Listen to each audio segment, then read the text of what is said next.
location. Since I'm in the eastern side of the United States, I'm going to choose one in Virginia because that's closer to me. Now it's asking you for a stream key. This is basically just a private string of numbers that Twitch gives you to authenticate you as your streaming, just as a streamer. So we're going to go up here to twitch.tv/.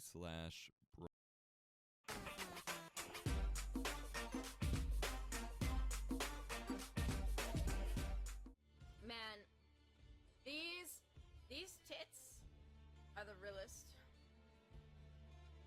Tits are the realest. You want me to bounce my titties? These actually aren't fake, believe it or not. I think it's more so the shirt. They look a little fake when I stand up, but man, I have nice titties. I bet you know why I probably have nice titties? I'll tell you why. Mom, you gave birth to twins, and it's like, isn't it it's hereditary, it's a hereditary thing, like the chance to have birth twins. So maybe I have big titties because there's a large chance of me having twins. When you fuck, do you use your boobs as buns? I'm sorry, could you repeat the question? I don't understand what that means. I don't...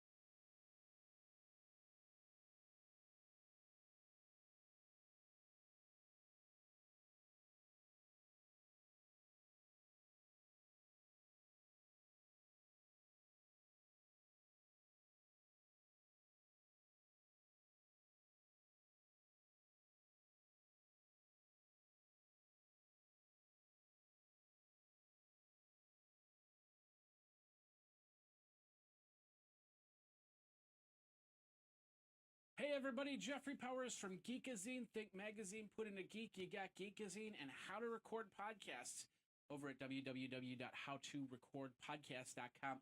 And I've got a great tutorial for you on how to actually do the live YouTube streaming. Now, last week,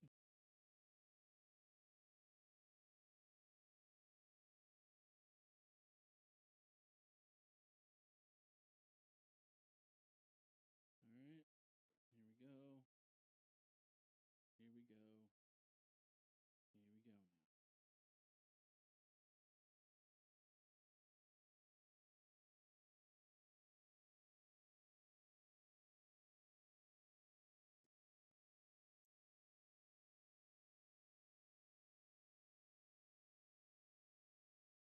Ladies and gentlemen, okay. Hey everybody, Jeffrey Powers from Geekazine, Think Magazine, Put in a Geek, You Got Geekazine. Hi, and welcome to Live Streaming Basics. This is my review of the Livestream Broadcaster. So you can see the Livestream Broadcaster comes in a really nice device. I bought this off the Livestream website. They'll ship it to you internationally, and it cost $495. Now I'm going to actually use this device to live stream mass in a church. This is really nice because it's nice and small and portable and doesn't take up much space. You can see here the device was on the top, and here is just some documentation saying that you bought the device and some terms and conditions.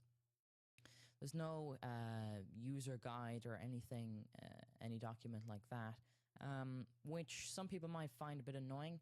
The only instructions you get are the instructions that are on the side of this box here, the accessories box. But it is very straightforward to use anyway. So it comes with a number of different accessories, and I was quite surprised with this. That's a nice carrier bag, which is very, very nice. So to protect it when you're on the move, because if you're using a device like this, you're obviously going to be traveling. They've also included international chargers, charging adapters. You've got European ones, you've got UK and Ireland, and you've also got the US in there as well. This is really nice, and they've really thought about, you know, who's going to be using this device. They've also included a small Ethernet cable, which isn't too handy, but it's nice that they included one nevertheless. And you can see there's the power brick. You just very easily snap the right adapter in there if you want. Takes a little bit of actually screw in, and there's a live stream sticker if you're interested in doing some free advertising for a live stream.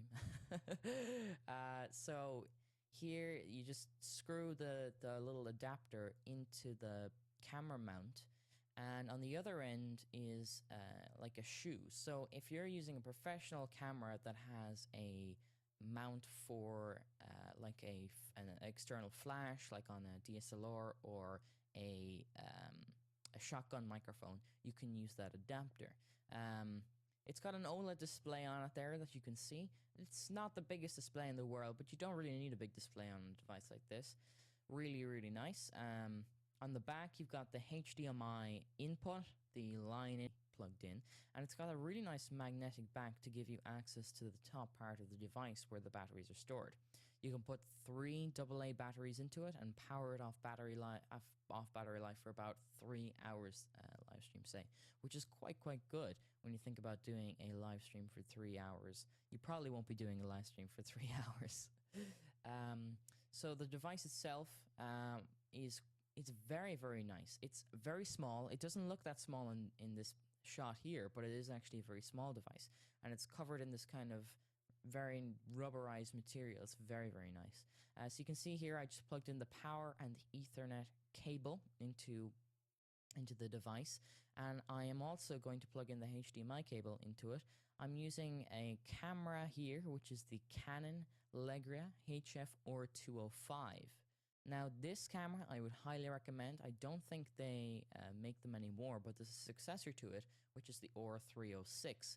A brilliant, brilliant camera, and it's got clean HDMI output, so you don't get any of the menu items on the output, which is really important when you're using a device like this. I was actually quite lucky when I was choosing the camera, because at the time I just needed a camera and I didn't really think about the clean HDMI output.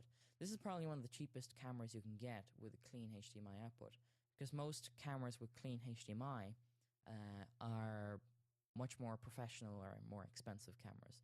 So you can see here I'm booting up the device. Takes a little while just to start up and get going, and then it asks you to put in some information or to connect to the internet.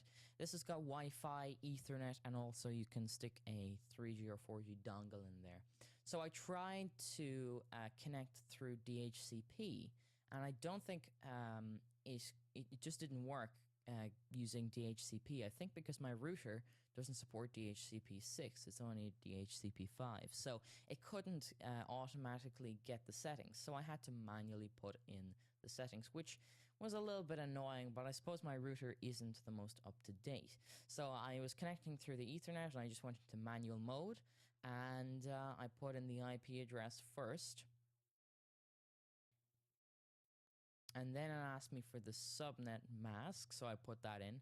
Just had to put it in, put it all in manually, and also I had to put in the router IP, and I also had to put in the DNS. So these are all things that would have been automatically gotten if the DHCP had worked, but I just had to put it in manually.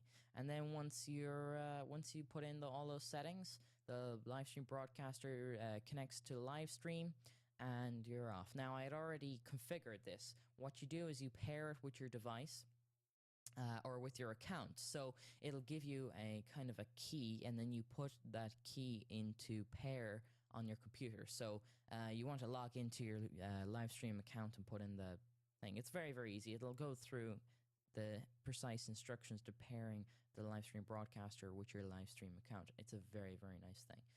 So here is the main menu. You can see I'm going into the quality settings here. You've got a number of different quality settings like mobile, normal, medium, high. It'll go up to 2.3 megabits per second if you have the bandwidth for HD quality, which is very, very good. I selected the mobile, which is 198 kilobits per second, mostly because I can't go any higher than that on my current internet stream, which is kind of a shame. But even, and I'll show you the results just a little bit later on, even with that quality setting, it was still very, very good quality. You can select the video input. There's only one video input type, which is HDMI, but you can select your resolution. It'll automatically detect the resolution for you, or you can put it in manually. It'll do up to 1080p at 30 frames per second. Input. It'll only stream to 720p.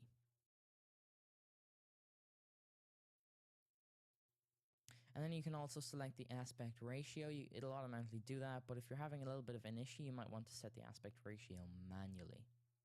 You can also select your audio input. Now, this is something that's really cool. You can select the audio source from the HD.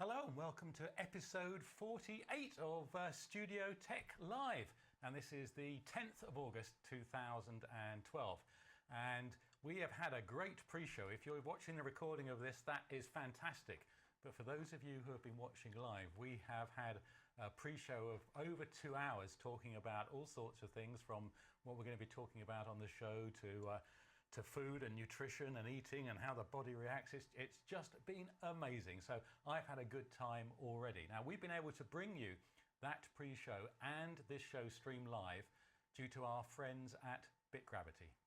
BitGravity provides the bandwidth for all the TTFN TV live streams. We continue to receive very positive comments on the quality of the live video, and this combined with outstanding service and support makes BitGravity a great company to work with. So if you're looking for someone to help with your live streaming requirements, check BitGravity out at www.bitgravity.com. All right, so episode 48, nearly at number 50. And I am joined, as always, by my co-host and very good friend, Mr. Vance Willis. Vance, thank you for joining. Hey, I'm here just in the nick of time, Mark. Just in the nick of time. Actually, I've been here for 3 hours and 27 minutes or something crazy, which I know is like a world record of some Forward to that. Right, this has been a really busy week here in the Studio Tech studios at TTFN TV, and Peter and I have been churning out episodes of Studio Tech. And we've done 3 this week. We had 2 of them where we were looking at a product from Panasonic, the HE120 PTZ camera. So I think we've got a couple of still shots that we can show you. This is the sort of the back of the unit with its all the connectors. And this camera has HDI output. It has HD SDI output, HDMI output, has analog output. It has all sorts of. We've got another shot, Peter, from the front. There we go. And this is, however, this is as the description was, this is a professional quality, PTZ or PTZ camera, and it does come with a professional price. It's about £6,000 in the UK. So I guess that's about sort of $9,000. But it was just amazing what it can do, and the setup of it, and how you can control. And there's a separate little controller. You don't have to use the controller. This controller, you can use a PC to control it. But that would that makes it easier. But the actual little controller they have there is pretty good. So that's what we did. There were 2 episodes of Studio Tech. If you haven't, one is on the PTZ, and then we introduced a guy called Ray Conkling of Terranex, and Ray is sort of the GM of Terranex. Terranex were taken over by Blackmagic back in December 2011, and they have announced some video processor upscalers, up, cross, down, whatever scalers, and Ray was taking us through some of the technology behind it, and it was just incredible. We weren't demonstrating the product; we were really just talking about it. There's one just shot of one of the models, but it's a really interesting interview. And I not only got to talk to him during the interview, but talked to him obviously before and after, and it was absolutely fascinating. So if you're interested in hearing some of the technology and the fact that it has, I think, 3,000 processors, each processing an individual pixel at any one time, it is very, very interesting. So Vance, I don't know if you had a chance to catch. I think you looked at the Panasonic videos. I did, yeah. I did get a chance to check the Panasonic videos. I was really amazed until I found out what the price was on those PTZs, and I did not order any. Not 4, not 3, not 2, not 1, 0 was the correct answer. Not yet. 0. I really liked them. They were amazing. You know, the doctor we had on a few weeks ago has the Vadio version of that. I don't think it's quite as expensive, but that Panasonic was amazing quality. And I wanted it until I heard how much they cost, and I just said, "Well, I just got to stop. Yeah, just can't justify that." But man, are those things amazing! Because you're right. Without a camera operator, having the control, you have multiple controls: software, hardware, basic hardware, complex hardware controls. Those things were just amazing. Yeah, I mean it was, and in the second episode we actually get to some of the technical configuration stuff, and I mean there is just so much that you can configure. I mean they are. I think Richard said it's the sensor and the lens from the Panasonic sort of 250 camera, which is just which is a BBC approved camera. I mean the image quality, and he also taught us a lot, Peter, didn't he? I mean Richard was just amazing, and he was going through and telling us, oh, that's not quite set up right, and this is, and not just that, but why, and it was just he's a very clever guy, ex cameraman. I mean, he knows what he is talking about, and the justification for them though is if you can. Is twofold, I guess. One is if you need to put a camera somewhere where you can't get a cameraman because they are, a pretty small, unit. But secondly is, if you're paying a cameraman $250 or what's that, $400 a day or whatever it is, $500 a day, you don't have to do many days to save the cost of the units. That's right.